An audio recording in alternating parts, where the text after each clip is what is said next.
Reddit to do and welcome into more important issues. It is Wednesday, March 4th. Somehow I forgot what day of the week it was, even though we do this on the same day It's not good. every week. You're getting old. Yoinks. I'm getting old. I don't feel good. I'm not my allergies. This weather's killing me. I'm hoping, which is supposed to be like good weather for the next couple of days and then rain again for like 5 days straight. So that's good. It's probably just gas.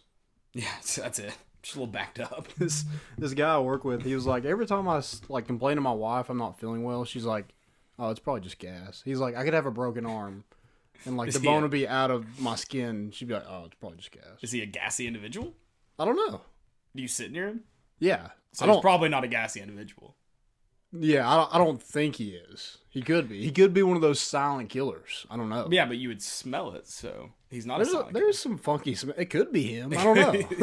It could be myself. You've been blaming it on Dave this whole time, and it's this other guy. It's me. Oh, that's a plot twist. Yeah. If I've ever heard one. Guys, we got a great show for you. We are going to talk about the big win over Kentucky. Comeback win. Have we reversed the 17-point curse? Is that a thing? I hope so. Is it weird that we, in a week span, we've given up a 17-point, or 2-week span, I guess, 17-point loss and then come back from 17? It doesn't make sense. But that's just this team, right? It's so frustrating. I'm happy about last night. Don't get me wrong, but I'm very frustrated about, obviously, the week, 2 weeks before. Yeah, it can't be easy. No, it'll never be easy. Even winning, it's not easy. No. We're going to preview the Auburn game. That's this Saturday at, is it noon? Is it a noon game? Or is it 2?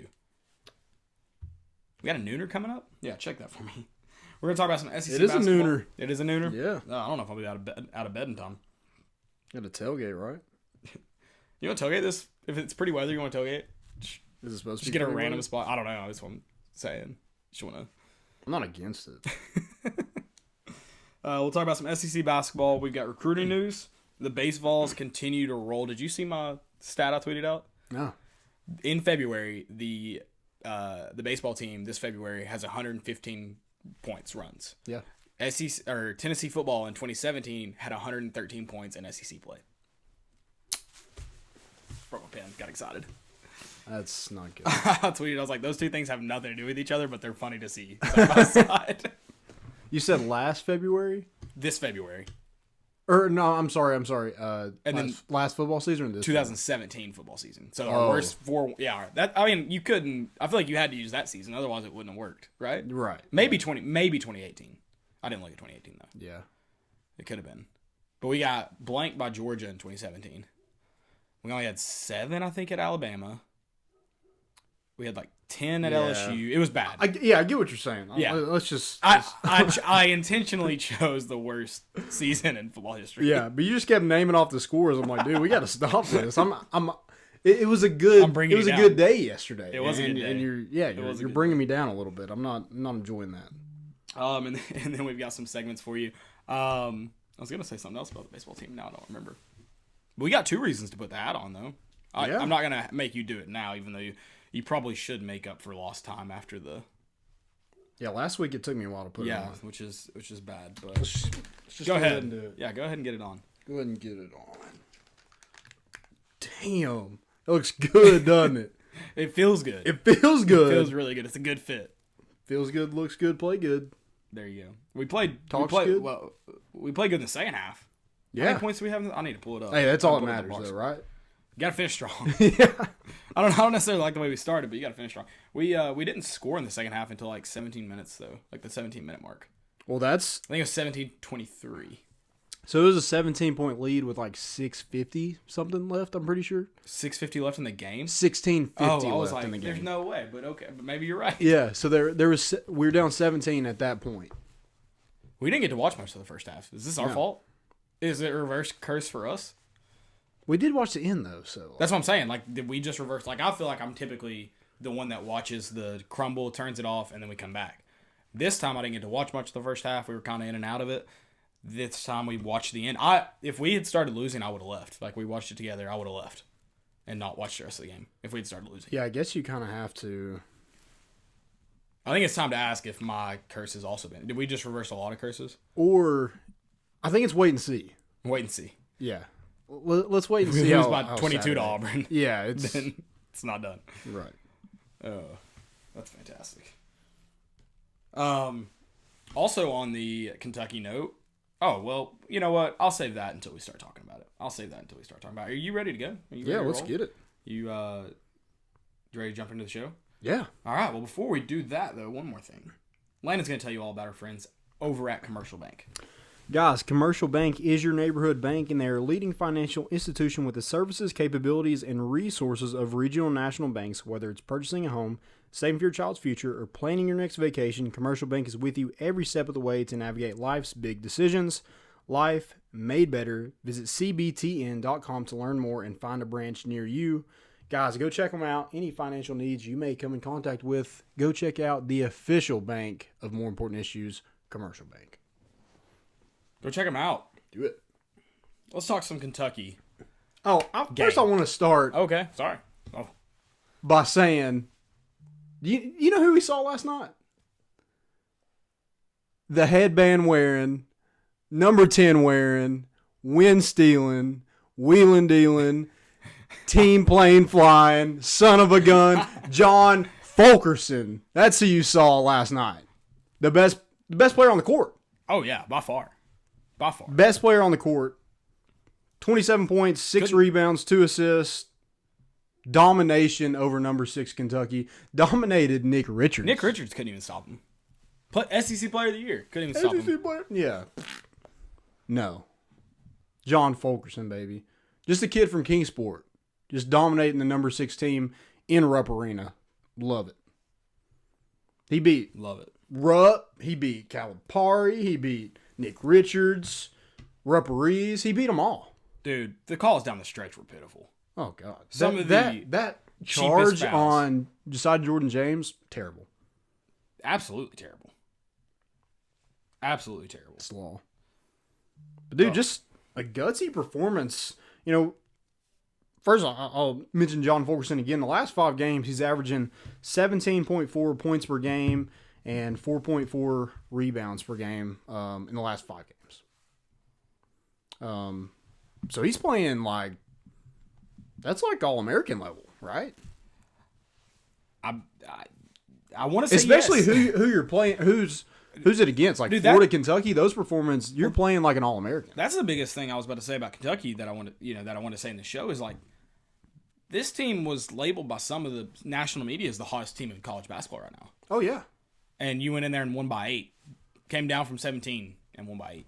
Yeah, I mean they were probably going to be the top number 2 seed if they continued to win out. Who do they have? Not anymore. Saturday. Depending on what they do at the tournament, they could still. Florida? Maybe they could still be potentially a 2 seed, right? If they win the SEC tournament or go far. I mean it would depend on. Yeah, I mean it's gonna depend on what other teams do, but they still have a chance. Is my point. So you just beat a team that potentially could have one of the highest seeds in college basketball. But blowing a 17-point lead at home, that doesn't look good to. No, that definitely will not. To the bracket committee. And is Tennessee gonna make a run? That's too I know you didn't play well in the first half. Yeah. Part of the second half, but Tennessee goes on a run. I hate that I'm getting in this mode. I'm feeling the orange flow through me. Yeah, there's always that point where you're just like, when does it end? When do you Why couldn't they get beat by 15 at Kentucky? So I go, that's it. The season's over. Because a lot of people that I talk to, they're like, yeah, I saw we were down and I just turned it off, and then I saw we were up again. There was no emotional investment by fans. Really. Yeah, a lot of Tennessee fans, a lot of that is lost. A lot of Tennessee fans woke up to a win. Yeah, went to bed with a loss, woke up to a win. And then you wake up and you you come back from 17 points down in the second half. Part of that is a stupid 9 p.m. tip-off. The dumbest thing in the planet. Right. Which is it worked out for me because I got to watch the whole game. But it gives fans hope. You brought all those people back in. Maybe it was a point like, hey, we need to make some money, so we need to put people in the seats for Saturday, so we got to win this game. Phil Fulmer came in. He was like, guys, there might be 10,000 people there if you don't win this game. Now it's going to be a sold out show. Yeah. Guarantee it. Brucey's coming to town. Oh, yeah. I hate when he comes back into town. You can tell our fans still love him. And, it's only annoying because we're playing him. It's not annoying elsewhere. It's probably annoying to other people, but I don't find it annoying. But I hate him when we're playing him. I hate him. Yeah. Like, I mean, 17 points, like it's obviously 17. There's something about 17 points. I don't want to be up by 17 points. No. You definitely don't want to be down by 17 That's points. what Shone's about 17 but points. Yeah, 17 points, that's the scary moment. Yeah, that's what Shone's about those numbers. What does this chart say about the 17 points? To make, what is it, $225,000 a month? Yeah. That's all his chart says now. Dude, Must be hard, right? Yeah, it's got to be difficult. He hasn't gotten a ring yet, though, so that's good. Hadn't gotten that that's ring. what's wrong with Alabama. He's over there ring chasing. Yeah, we lost Scott Cochran. You know, that's downfall of Alabama football. No, it's Butch Jones. Oh, 100%. As soon as you signed him on the staff, you signed your own death certificate. Yeah, that's You're what like, you get. Yeah, that's good. Got it. I'm not mad about it. No, I'm not mad about it either. Besides Jordan James. Dude, finally. A little coming out party in the second half. He's a different player. Yeah, I think he had 4 rebounds and 4 assists in the second half. Finished with 5 assists. So 4 of those coming in the second half, and then 4 of the rebounds, I believe, coming in the second half. Yeah. And dude was just working his butt off. Yeah, and is he the leading rebounder and assist leader for us? I know he is assist leader. I'm not sure about rebounds, but he's got to be close. And he led us in both of those categories. I think he tied with Jordan Bowden with 5 assists, but he's leading in those categories, especially the last couple of games he's been back. Yeah. He's impacting the game in ways that we expected him to impact it. But finally, hopefully being more consistent in it now. Yeah, and if, a little bit more development, and, if you're talking about the longevity of an NBA game. Yeah. He has a triple-double last night. Yeah. 16 points, 7 rebounds, 5 assists, 2 steals, a block. Damn. Yeah, and we need his help, especially because like last night, which Vescovi's just Kentucky, like you mentioned, Kentucky's always going to be a tough game for Vescovi. Yeah. So we need a primary ball handler because Bowden, he's a decent ball handler, but he's not a primary ball handler. Jalen Johnson's a decent ball handler, not a primary ball handler. Devontae Gaines, same. So we need James to assist in games like this where the other team is guard heavy and going to give Vescovi some trouble. Because Vescovi's obviously shown he can do it, but in these kind of games, you're going to need help. Yeah. And I think it's wild that our 2 primary ball handlers are both true freshmen, and we were able to score 81 points against Kentucky. Right.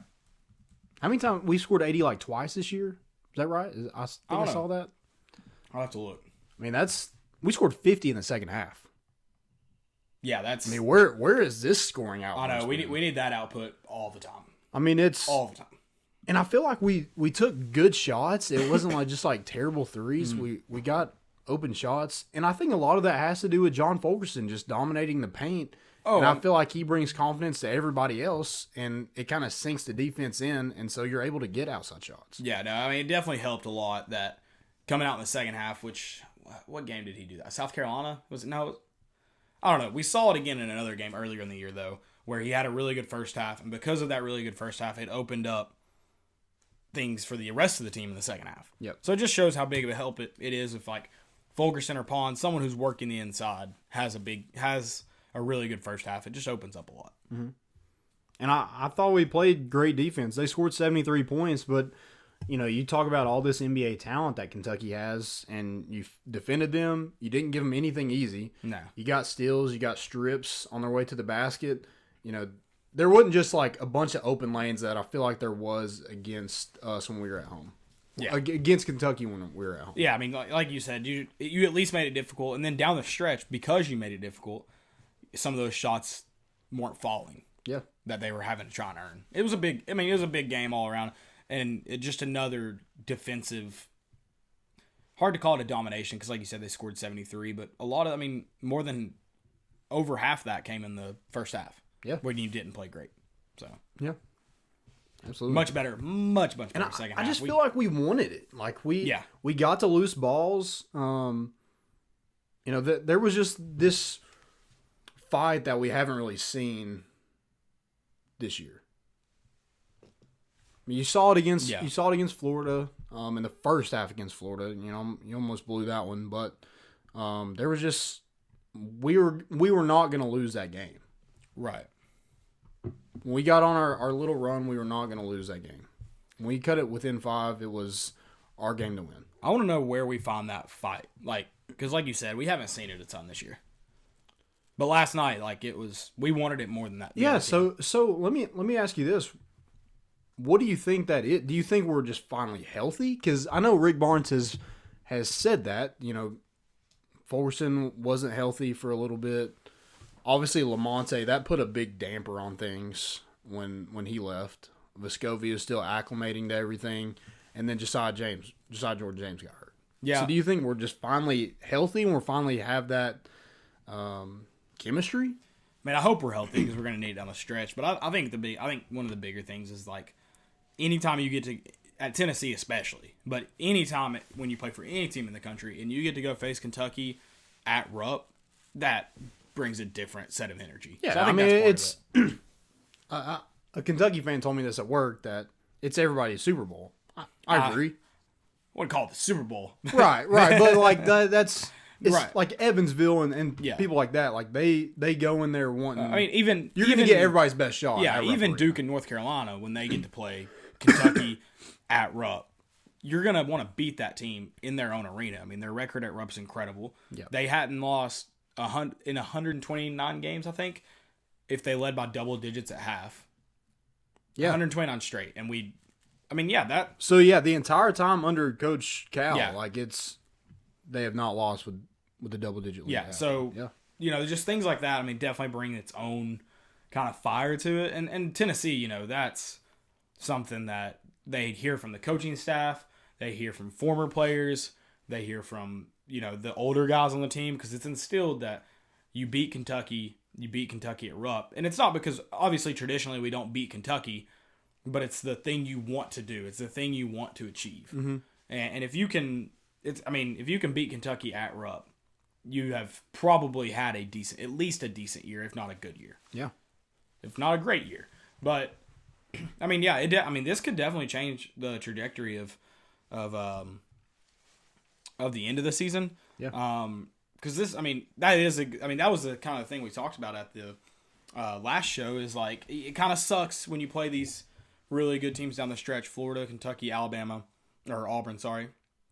It kind of sucks, but at the same time, it's like it could help you potentially sneak into, in the situation we're in. It could help us if you go get the last 3 wins. Mm-hmm. And you've won 2 of them now. Go get the last one. Yeah. I mean, that's... You give yourself a chance. Yeah. I guess you control what you can control and then let the bracket committee... If they don't think you deserve to be in, then you're not in. But you did everything you could down the stretch to make your case. Right, and even if you beat Auburn, you're going to have to go win probably 2 games in the SEC tournament minimum. That's your bare minimum. Yep. And even then, it may not be enough. But first, like I said, you have to beat Auburn. Like, that's your next thing. Yeah. Like, on Sunday we were saying, yeah, it'd be great if you can beat Auburn and Kentucky, but first you at least have to beat Kentucky to accomplish that. Mm-hmm. So now you've gotten that out of the way. You do get Auburn at home. I think that helps because obviously Auburn has turned into, and it's credit to Bruce Pearl. He's a marketing guy. He's an energy guy. He's made Auburn one of the toughest places to play in the SEC. Oh yeah. And so now you're getting them at home. They're not able to feed off that energy. If we get a 17-point lead on Saturday, I'm very confident we don't lose that game because there's not energy to feed off of there. Yep. Unless, they smell, unless they get a 5-0 run or something and smell blood. Who knows with this team? Seriously, who knows? But I do feel better about it at home rather than at Auburn where... last night was the game that you're like, yeah, we're going to lose that game, but maybe we have a chance at Auburn because it's at home. Yeah. Now you win that game, hey, let's go beat Auburn too. Yeah. And I think there was a point in time where Rick Barnes was just like, hey, do y'all want to keep playing? Right. Because, like, this is it. Like, if you don't win some games, like, you're done. And you're like winning. If you win these games, I know it may be too early to tell. It's just the good thing about this year in college basketball. It's been so crazy. Like, you may give yourself a chance. Yeah, because the bubble teams are good. They're not impressive. Yeah. So yeah, if you have some good quality wins down the stretch, you make your case. Yep, absolutely. One thing I noticed last night was we finally got some bench play, bench points. Bench points. Yeah, Jalen Johnson had 8 points, 1 steal, 1 rebound. He played 17 minutes, so it was more than they did against Florida. But you're still playing guys. Fulkerson played 39 minutes. Bowden played 38. Pons played 39. That's a lot. Yeah.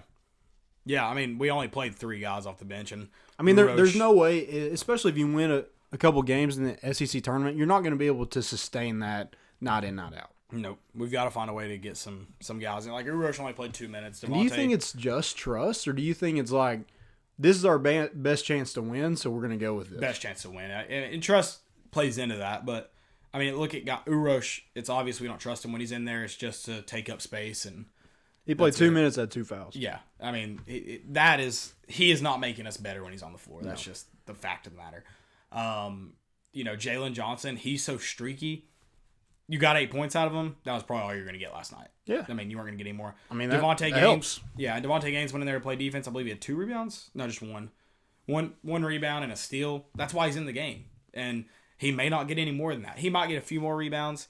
He may get 2 points, but you probably got the best out of him. It's unfortunate you only got the best out of him for 5 minutes, but that's probably the best you're going to get out of him. Yeah, because, I mean, he's not handling the basketball, and looks like last night we just tried to give our ball handlers a little rest. Vescovi played 30 minutes. Josiah Jordan-James played 30 minutes as well. So it looks like they're trying. Like, if we just had one more guy that could dribble the basketball, right, they'd probably get a lot of playing time. Yeah. Oh, absolutely. But we don't really have, especially last night with Victor Bailey. If he's eligible, he's playing a lot. Yeah, I mean, last night with Vescovi struggling, if Devontae Gaines is a better ball handler, he probably gets more minutes. Oh yeah. So, which Vescovi plays good defense too, and so guys like James Vescovi, it's hard to keep off the floor because you know you're going to get good minutes out of them. Mm-hmm. So, same with pretty much Pons and Pons, Bowden, Fulkerson all just work really hard defensively. So even when they're struggling offensively, it's hard to take them off the floor. Yeah, it's hard. So, have we turned the corner in the last 2 games? You think it's just like this team is just a roller coaster? It's continuing that roller coaster, or do you think like we actually have a decent basketball team on our hands? This team's a roller coaster. You talked about getting healthy. I just think you never truly know until you know. You just never. Yeah, I mean, like, who knows? Because I mean, we go and play, and we look really good against. I mean, I guess this is the best 2-game stretch we've had, so maybe. Yeah, maybe. And against like 2 of the best teams that we played. Yeah, this is probably the best 2-game stretch we've had. That's good. Let's make it 3. Please, 3 or 4. Please make it 3. I mean, I feel like if a win Saturday probably gets you in the NIT, right? Surely. I really like. I mean, who knows? I don't even know how many SEC teams. I've got the. I mean, so Mississippi State, South Carolina, they're probably bubble teams. What's their record? It's not much better than ours. Yeah, they're 19-11, 18-12. Yeah. Yeah, I mean, the bad thing is there's a lot of like teams with this record. Right. No, so, yeah. There's. I mean, your 2 wins that you should have won away from. You should have won South Carolina, Texas A&M. If you win those 2 games, I feel like you win Saturday, you're probably in the tournament. Yeah. Yep. But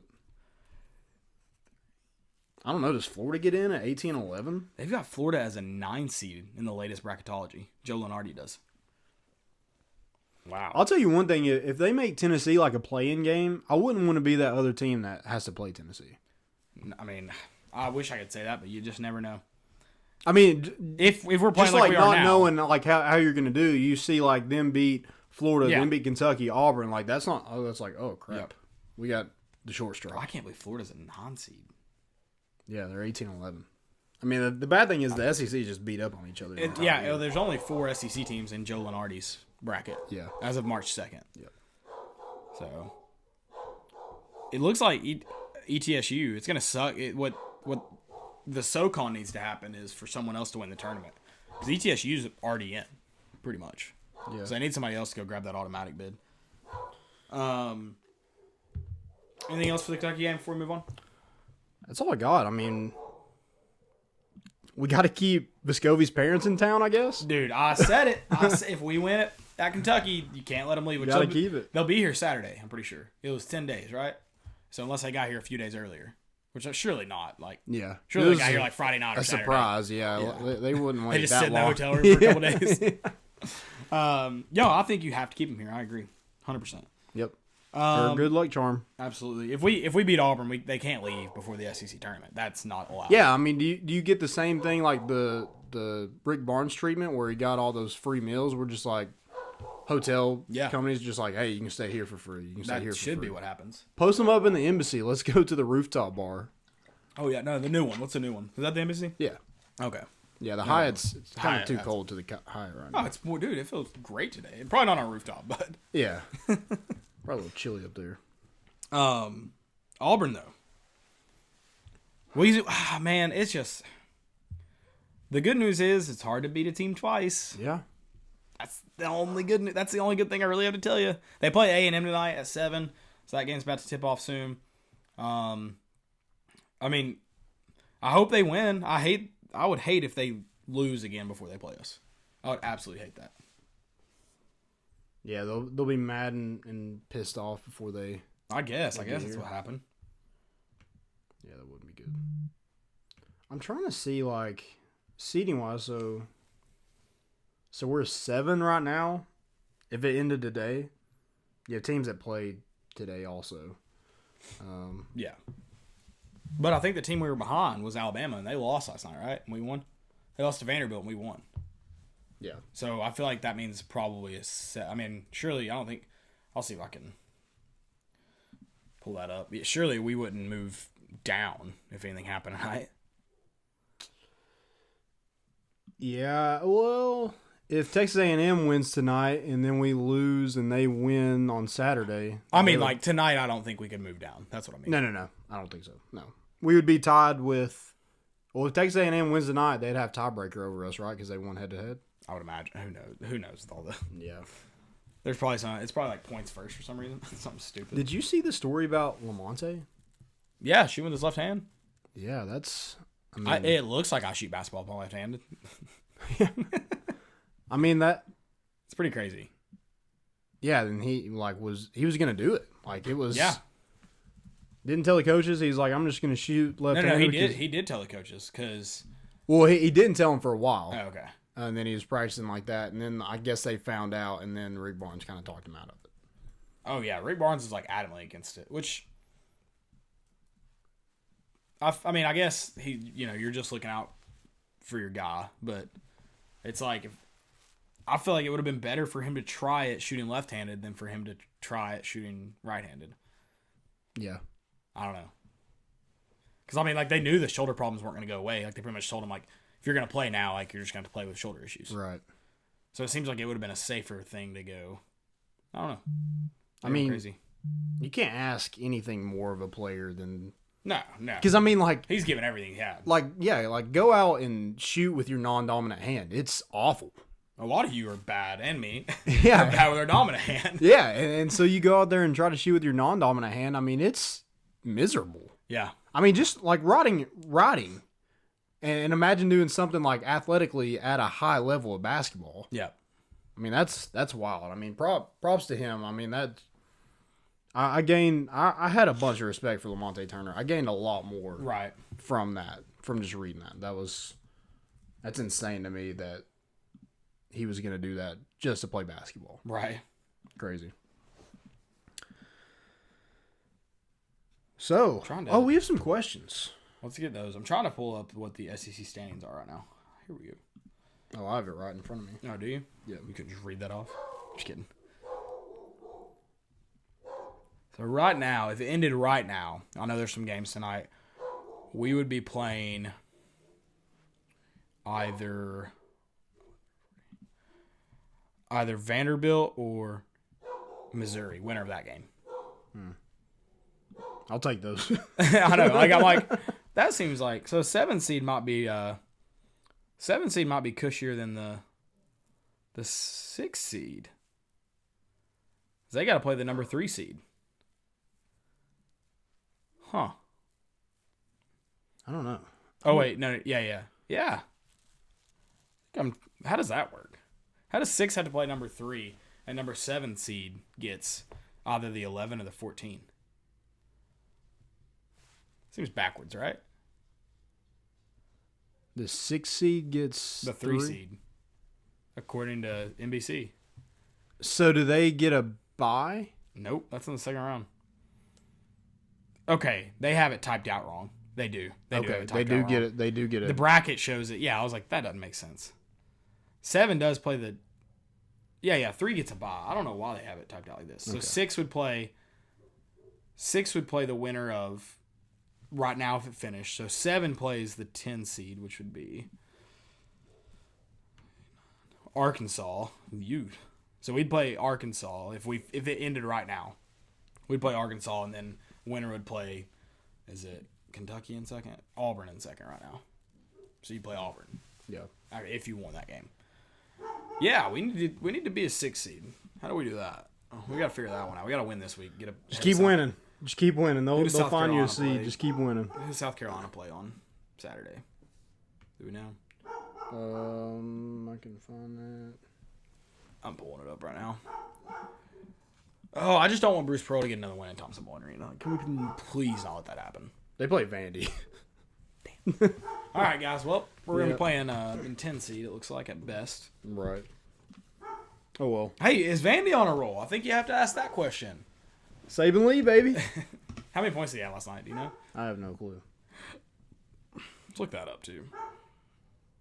Oh, man. I don't know. What's the thing you hate most about Bruce Pearl? His sweat. Yeah, dude. Can you imagine playing basketball against him? God, no.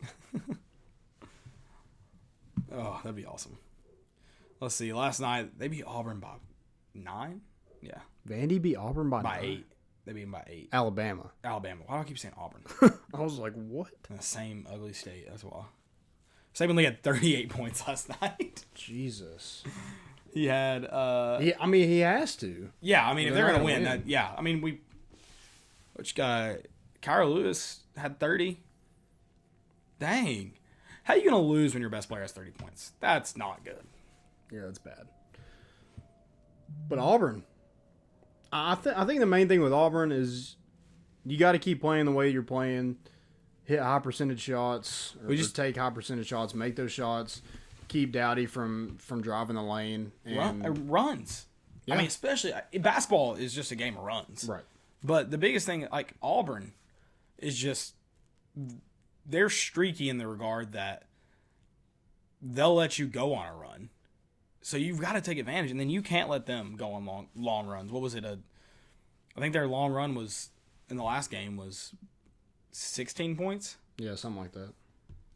You just can't let them get on a long run like that, because if you're up 17 and they go in a single run, if that's the case, they've cut it to 1 point. Yeah. And in the last game, I mean, I don't know how many they were down when they went on the last run, but I think they ended up being, I think they were up by like 4 or 5 at the end of their last run. And that's not okay. You cannot let Auburn just feast on you playing bad basketball. And they smell blood. A lot of that's timeouts. I understand that. But yeah, they smell blood, and like you just got to play good basketball.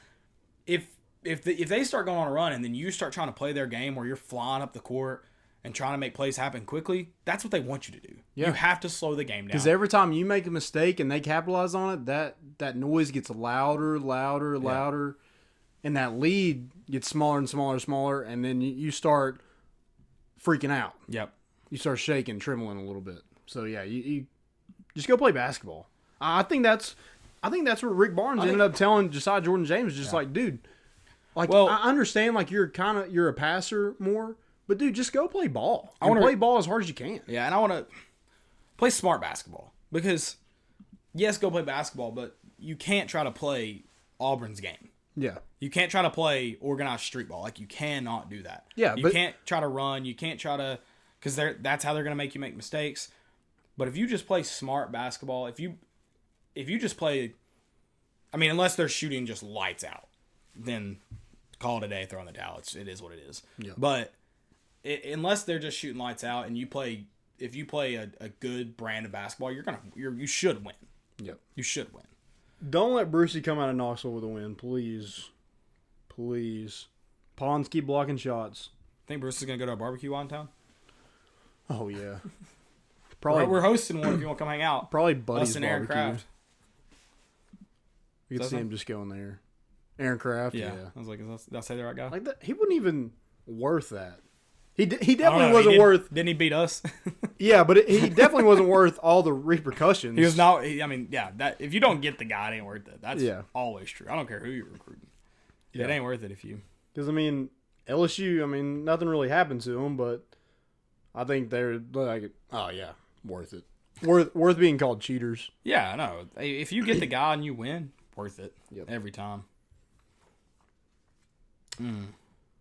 I'm trying to see what kind of run they went on here. So they were down by, right? Was it a 19-0 run?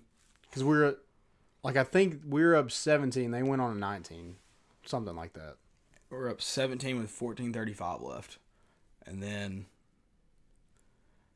by the time we scored our next point, they were only down by. They were up by 1. Yep. So they went on a 18-0 run. Okay. To like I said, see that like right there, like. You were up 17, and because of their big run, the lead was not only was a 17-point lead gone, you didn't lead at all. Yep. And yeah, I agree. You got to call a timeout during that break. If once it gets to, I understand Rick Barnes lets his guys play through, but once it gets to a certain, you have 17 points to decide whether the timeout's worth it. If you get to 14, use that sucker. Yeah, at one point, just take it. Like at least at 14, you're going. He tried to let him play through it, and he was going to stop it. Yeah, I'm fine with that, but you can't take them home with you. You can't. I guess you can, but they're not worth it at home. Right. I don't know. Some timeouts might be worth it at home. I don't know how. Is it Candy? Is that his wife? I don't know how she treats him. He may need him at home. Is Candy his wife's name? Is that her? I thought so. Oh, I don't know. If he may need some timeouts to get away from her. Rick Barnes is singing "I Want Candy" for him. Yep, Candy Barnes. I want candy. God, I'm a genius. Oh, before we jump anywhere, do you remember how last show I was talking about Tim Howard playing goalie for Memphis? Oh my God, no! I don't want to hear about Tim Howard. Why? You made me hate Tim Howard. What? Well, he must listen to the show because guess who's coming out of retirement to play for the Memphis 901?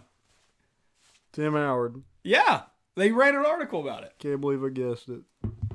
Are you not happy he listens to our show? Wow, you're going to hate on somebody who listens to this? Because he obviously heard it, and he was like, I haven't done it, Caleb, but that's a great idea. Okay, I'll give you that. I'm pretty much it was Joseph. The researching you did on last show about Tim Howard was worth it. Yeah, absolutely. Are you a big Memphis fan? No. You don't like Memphis? No. I thought we talked about this on the last show. We might have. I was just like, you were just in the Tim Howard. I was just letting you go. I'm a big Timmy Howard fan. Okay. So would you buy a Memphis jersey? No. He's played for a lot of other teams, like the United States. Have you ever heard of him? But it's like a goalie thing, so it wouldn't be like the regular Memphis jersey. It would be like a different color. But it'd say Memphis on it. Yeah. Can't do it. I'm out. 901. Let's get to football's coming up. Spring practice is next week. That's crazy. It already starts, which they do it weird, like because they do like 5 days and then like 3 days off. I don't even know. I haven't looked at the exact schedule, but and the big thing is no more dead period. Who's the starting quarterback? Are you ready to talk about that? No. Can we just call a starting quarterback right now? Is Jancic still? Is the Jancic kid still here? What? There's no way.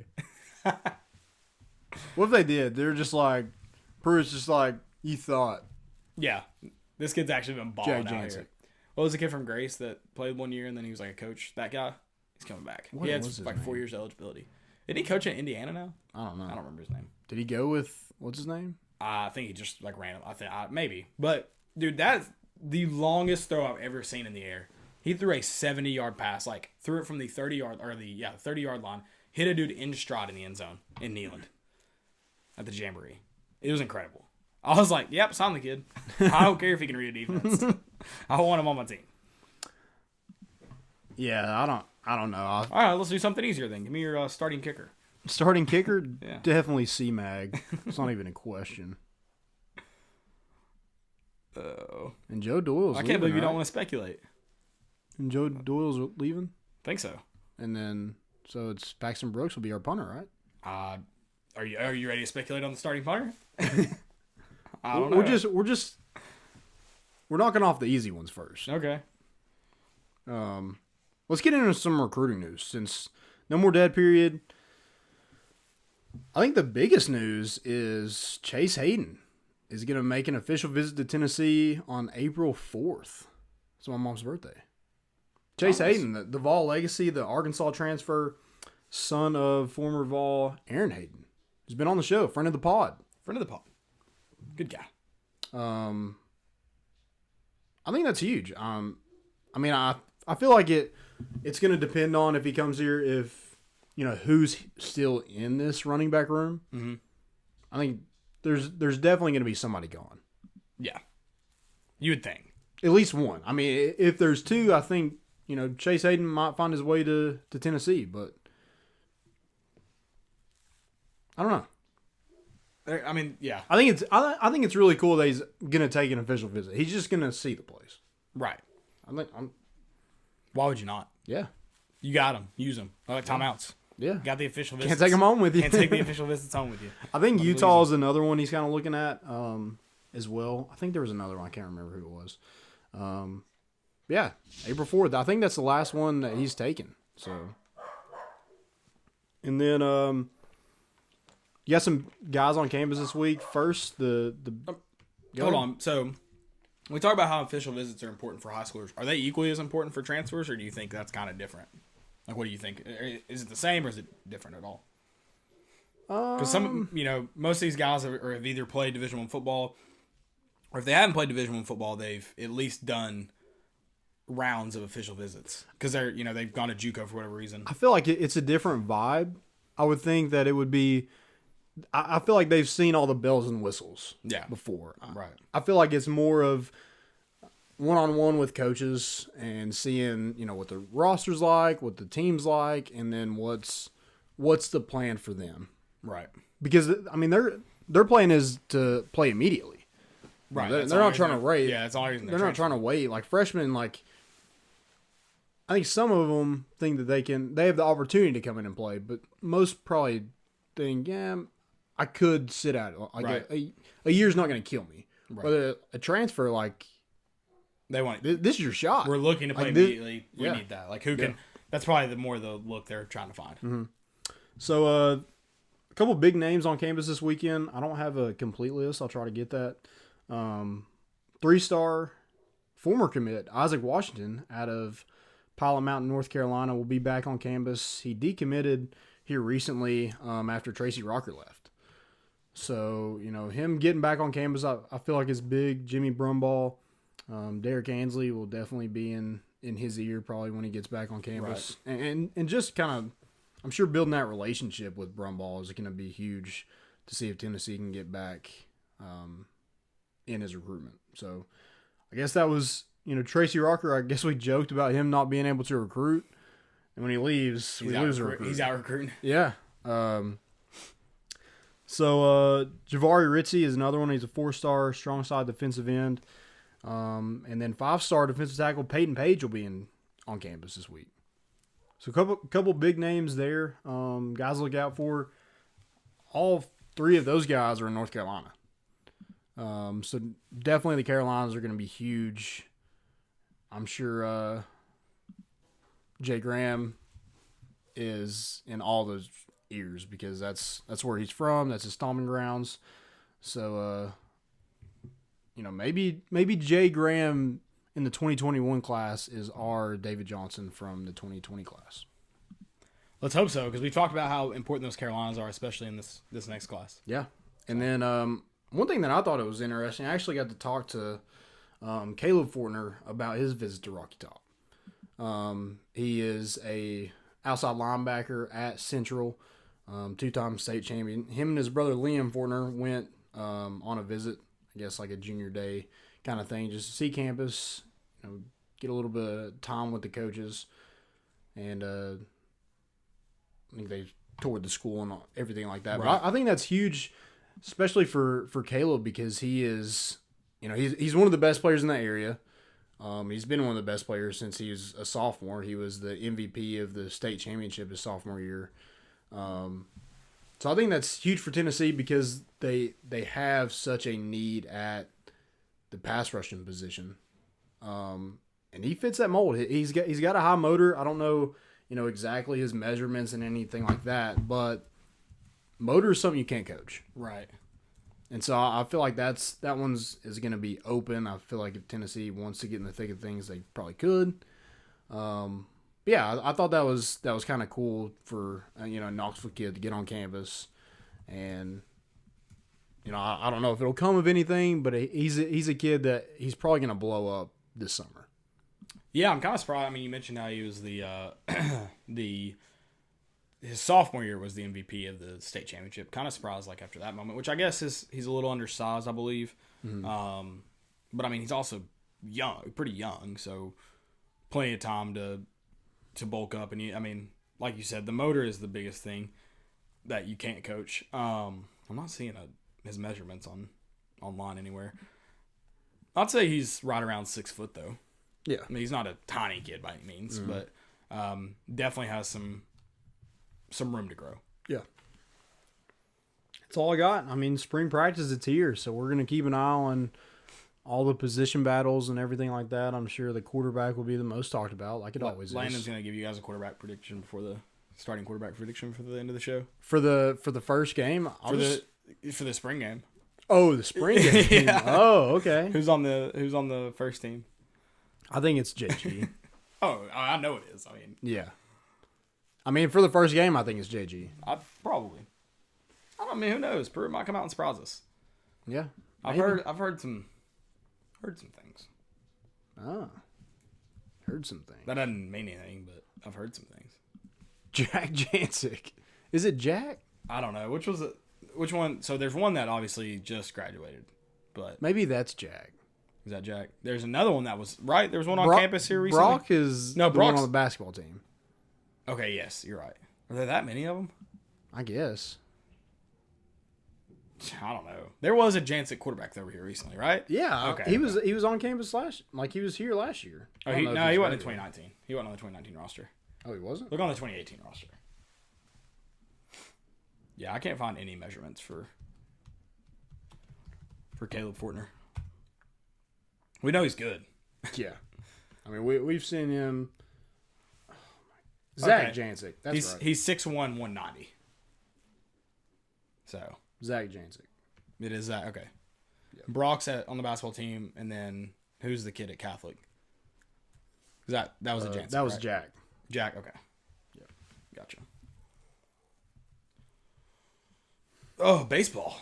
You still have it on. I still got it on. I was about to say, put the victory cap back on. The number 11 team in the country, the Tennessee Vols. You got a 28-2 victory. 28-2. Oh my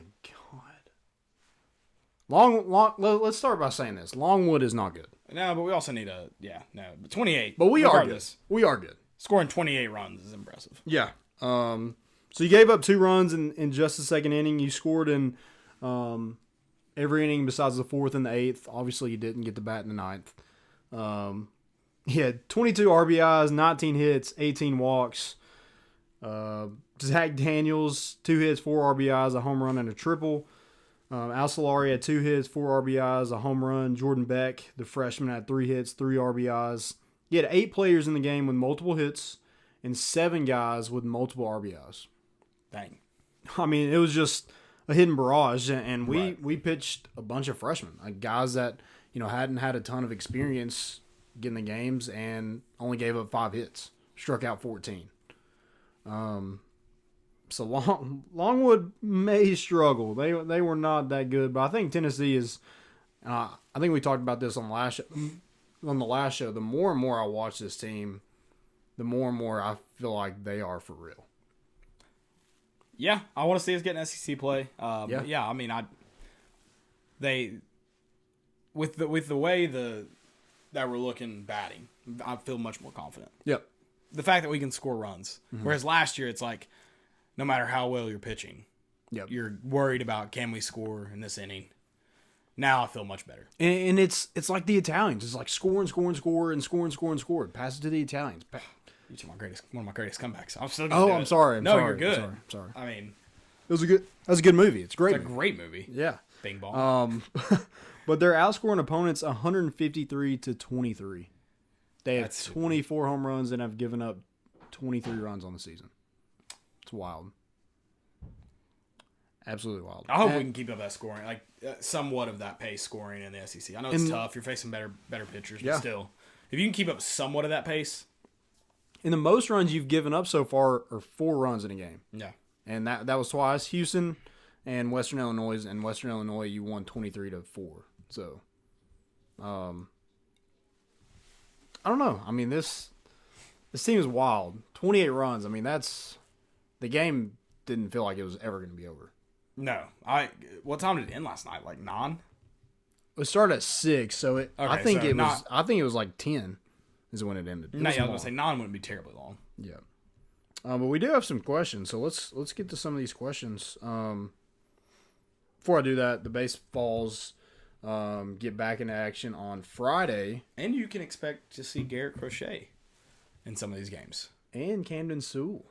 So 2 guys that you haven't seen that makes me think huge impacts last year. If you're going to see Garrett Crochet over the course of these 4 games at some point, a little bit, makes me think you may see him for a full appearance at somewhere in the South Carolina series. Oh yeah. So I'm sure he's itching to get back out there. But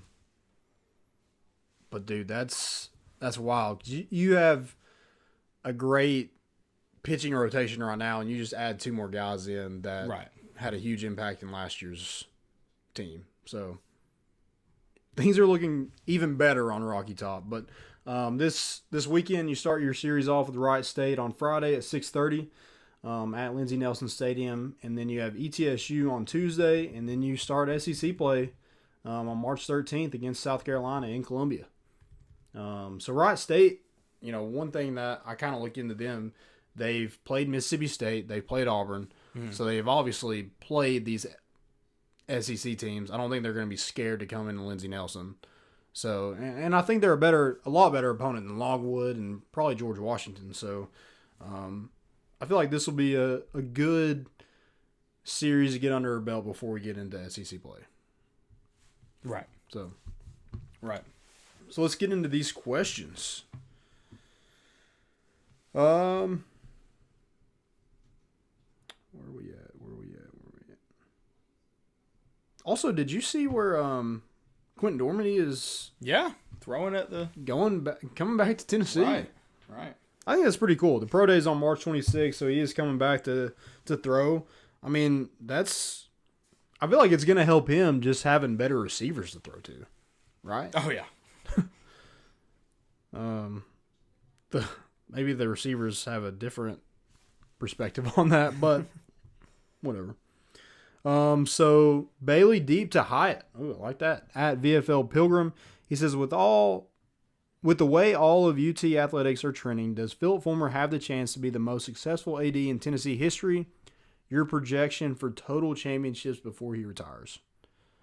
Wow. I mean, he's done a lot of things the right way so far. And I feel like he's definitely one of, the most successful coaches to come through Tennessee. So success, I feel like, is in his blood. Yeah. There's a lot. So what was the exact question about the AD, though? Does he have a chance to be the most successful AD in Tennessee history?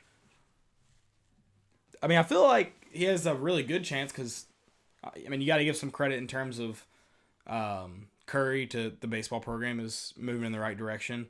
Obviously he'll get credit for the football and the hires he's made. But there's a lot of sports programs trending in the right direction. He hired volleyball. They had a really good year. Track and fields, always had some individual success. And I feel like that's just, you've had people setting personal records and winning at SEC, track meets. So I feel like he has a really good chance with the way every program's rolling. There'll be some decisions he has to make that can really kind of set his, put his name in history as a great AD. Yeah. He'll have an opportunity to improve facilities, and I guess we'll just kind of see how that goes. And baseball is one of those. He was the one that improve that artificial turf. Yeah, I mean, it's definitely going to be.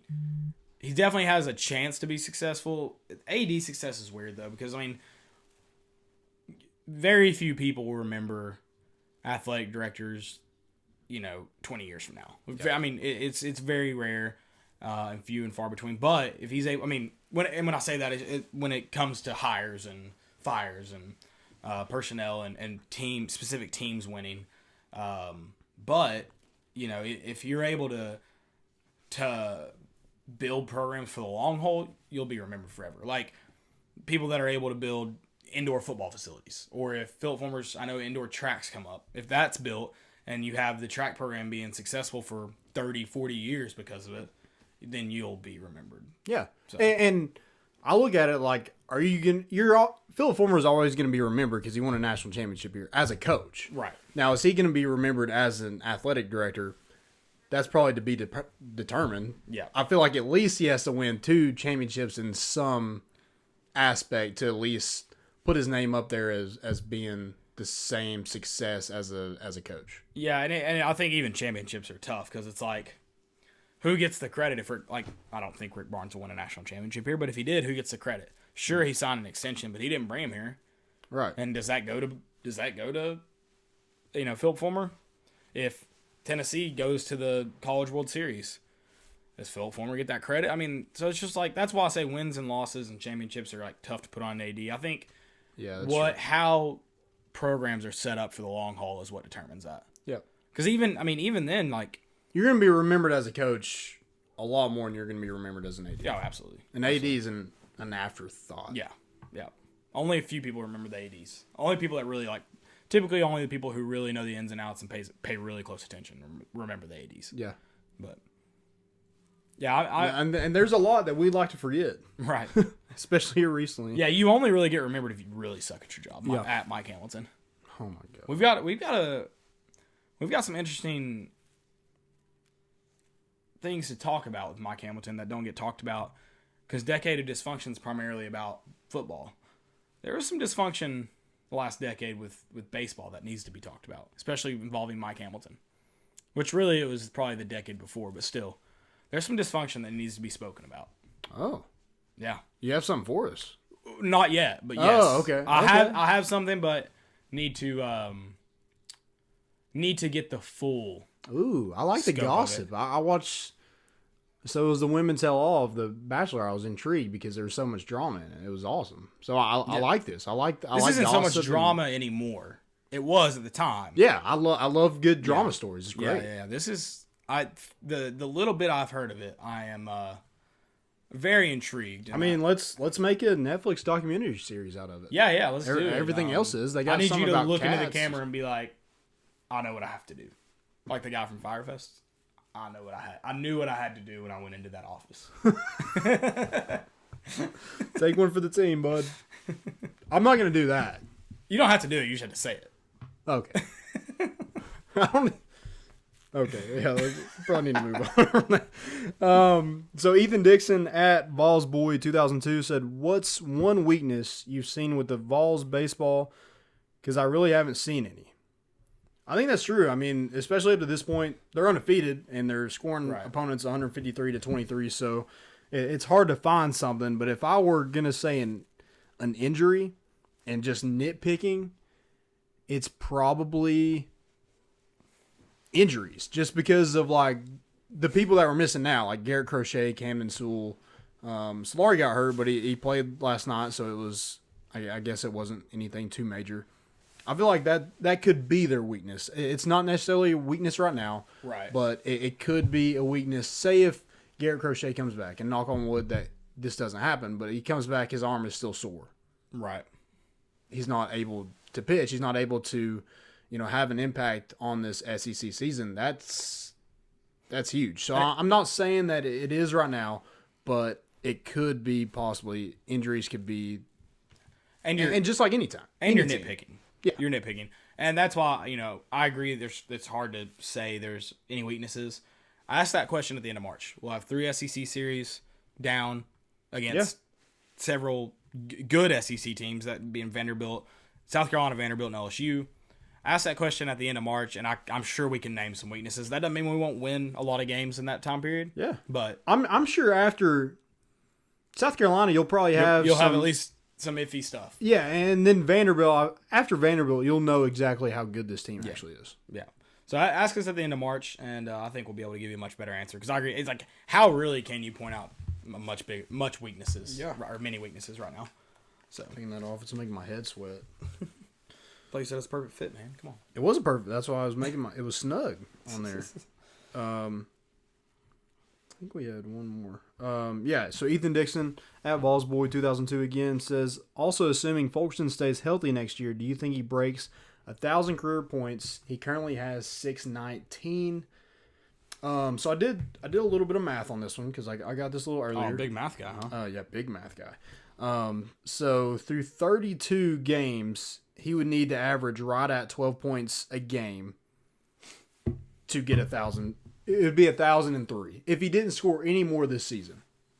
So what he's at 19. He needs us to play in the NCAA tournament. Yeah, and I'll tell you anything. He just needs to play more basketball. We need to play some more basketball for. But yeah, so 12 points. He's averaging 13.6 right now. So I don't think that's going to be a big problem. I feel like he should get to. And with that being said, I feel like yes, Ethan, he should get to 1,000 points. Yeah, I agree. I think he should be around 14 next year. Yeah. Even with the scores we got coming in, hopefully we get a lot better offensively, so we're able to score more points. Right. And so his production on offense won't fall off any. Right. We have one more. At least I thought we did. We do. I just did not save it because I'm terrible. So Eric Haber. Eric Habs. He said, how many blocks is East Pons away from breaking the single season record, and who is the current holder? Do some research on this one. So CJ Black, this is in year 97 through 98, had 73 blocks. Pons right now is 2 away. He has 71 right now. The most blocks on the season. Yep. Where's he? Did you look up career-wise? I did not. Okay. I think he's still pretty far behind career-wise, so I was just curious. Oh, yeah, I'm sure he is because, like, this is... He didn't even start up until this year, so, right. Yeah. Well, he started last year. But 2 away, so you at least have 2 games left, and he's got one in every single game so far, so... He should at least tie it. Yeah. And then you got an SEC game. You're guaranteed at least one SEC tournament game. So he should break it this year. Well, that's what I'm saying. So, yeah, sorry. I was thinking. Yeah, you're right. Saturday and one SEC game. Okay, yes. So he's guaranteed to at least tie it. Hopefully we'll have more games and he can break it. We'll see. I think I can't believe somebody is even close to that. Yeah, that's an insane number.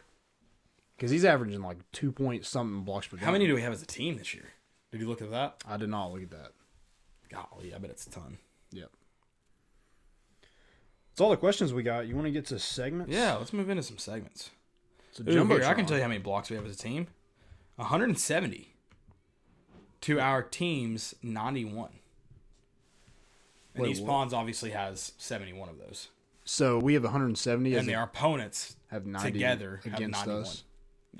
Yeah, I guess against us, yeah. Okay. Sorry. Yep. That's wild. Yeah. I mean, Fulkerson has 26. I probably wouldn't have guessed that. He does get... I don't know, 26 seems like a lot. Because that's him. He's just under 1 a game, right? Yeah, we played 31 games. Yeah, so he's just a little bit under 1 a game. Yep. It's pretty wild. JumboTron. JumboTron. We're going to do the thank you to Tennessee for having a great comeback the other night. We're going to do the greatest comebacks of all time. Yeah.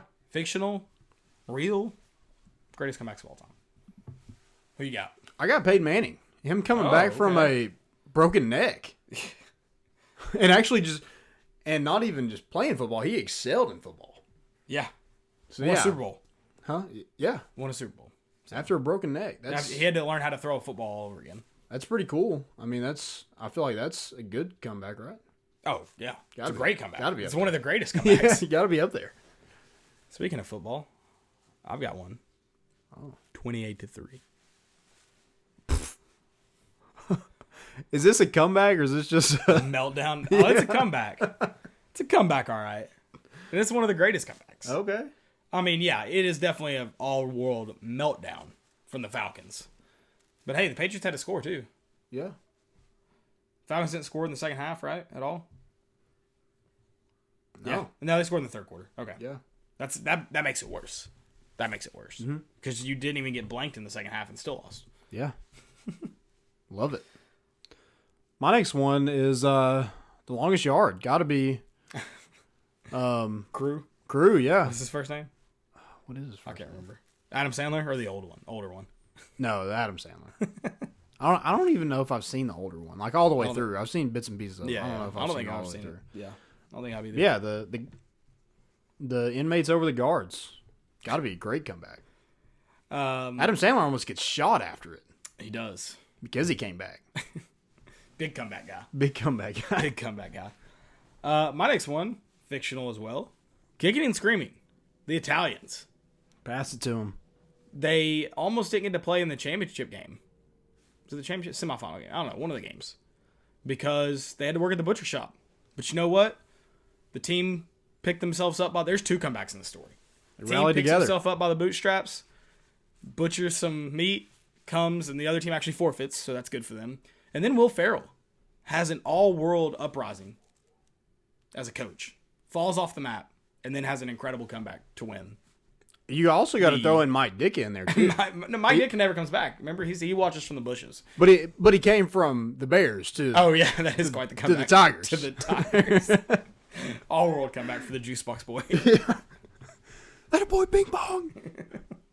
I'm about to watch that movie again. I forget how great it is. It is so fantastic. It's a great movie. It is. Man. Did you read something? No, that movie. I love that movie. I love when he picks up the traffic cone and he's yelling at the kids. Oh, yeah. Oh, it's awesome. I'll go another fictional one because I can't really think of sports ones right now, but I'll go Ricky Bobby. Oh, okay. Coming back and getting in a car with a wild cougar. Is his or Ron Newman's better? I guess Ron Newman hadn't completed his yet. Yeah. He hasn't got Karen in his car yet. When you get Karen in your car, then you learn how to drive again. Yeah, there you go. Can we go ahead and put the Astros? Are the Astros going to come back from this? No, they're dead. How do you know, though? They might. The Asterisks. The Asterisks. They could come back from it. I think my issue with the Astros is, like, they just, like, aren't sorry. It just feels like it's... Oh, no, they're definitely not sorry. No. Well, I love how everybody's excuse is like, sign stealing is a part of baseball. Guys, not with a camera in the outfield and relaying from the outfield to the dugout to the batter. Yeah, that's not if a the part of coach on baseball. third base is doing the same thing every time and you pick up on what he's doing, that's different. Yeah. But a camera, yeah. Or no, you have a come guy on, at second base that can... Yeah, that's so... or a trash can somewhere. Yeah. We'll allow the trash can. Did you watch Rizzo's at-bat at spring training? No. Was it Rizzo? It That's was one of the Bears. And, One of the or Bears? One of the Bears. The Oh, the Cubs? Cubs. You're wearing a hat. Mike Ditka. Mike Ditka's on my mind. I got Dick on my mind. And, Whoa. and he's... Ditka and comebacks, that's just... So you know how they mic him up in spring training? Like Yeah. during their at-bats and what? While they're playing? He's like, I have no idea what's coming here. He's like, someone bang on a trash can for me. I was like, that's fantastic. I love that, like, everybody's taking shots at the Astros. Like, Oh, it's going to come back to bite somebody because somebody else is cheating somewhere. that'd be another comeback. we got another comeback to add. That's like, I can't wait to catch the next team. Yeah, it's going to be awesome. Can't wait. So is that... Comebacks? I'm trying to think of another one.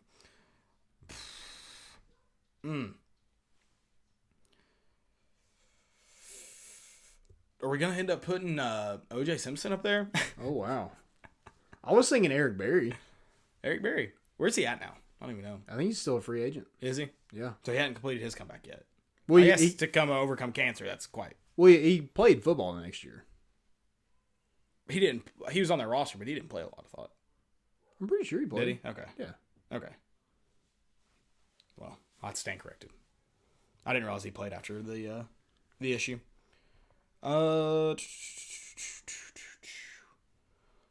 let's go.